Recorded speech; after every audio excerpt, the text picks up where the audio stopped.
Hello everyone. We're starting a new series this week right here on NCTV. Over the next several months, we'll feature the history of one of the buildings on the Lafayette Square. We start things off with the history of the old White Hotel building. It's been around for more than 80 years now.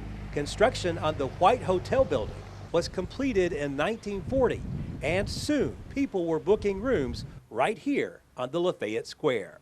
Back at that time, there was not, I don't think, an operating hotel. We had some, but I think they had probably shut down. And of course, Lafayette was a big hub of traffic and commerce and business. And on the square, it needed to be a hotel. And so it served purpose well. For 40 years, well, for over 40 years, it was never empty. But before this was a hotel, another business occupied this spot on the square from the mid-1800s until the 1930s. This was lot number 33 on the original town map, which is now 219 Public Square. At one time, I have a deed that states that this was called the Brick House Corner. So someone owned a brick house here. I don't know who, but I could tell you that the brick most assuredly were made at the brick kiln over here at, which was then, I think it was 808 Cedar Street over here near the State Highway Department. And then it sold to George Lewis Walton, and you'll see photos of the old G.L. Walton and Company cheap cash store. And it had a big dry goods store and possibly other things there. At one time, I think the family may have lived upstairs, and also they lived over here on Times Avenue. But he ran that store. Upstairs was the Masonic Lodge, number 543, which later on moved over here to Citizens Bank in the old Humphrey and Metters building. And then Citizens Bank bought it in the early 50s, and it was torn down, and now Citizens Bank building is there. In the basement of the old Walton store in 1900, they dug a well. And that well is still there today, but in 1901, they went in to clean it out. And this is in a newspaper article, and the title of the article is "A River Under the Town." And when they went in to clean the well out, part of the side had caved in, and they let a pole down 14 foot and it wouldn't touch the bottom, and they said it was a fast flowing stream, so they called it a river under the city. But now the city has sent down cameras into it, and I think it's just a vast cavern of water here that our town sits on, which I think we probably shouldn't pump it out because it could cause it to cave in, and we certainly don't want to lose our square.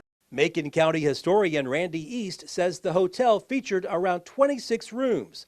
Some were for visitors, while local residents actually lived in other rooms here. Lovina White Fuqua, who was the sister to Bonnie, her and her husband, Eugene, and their two children, Jim and Shelby, lived in this hotel. It was named for Dennis White, who lived where the present White House is, just down the street here. And of course, as I said, Lavina ran it until her death in '85. I talked to Shelby, and she told me that here on this corner next to Red Bowling Springs Road was the J.L. White store. And there was a man, and I haven't learned his name yet, who was blind, and he would come to the store and sit amongst the boxes that had been brought in for delivery.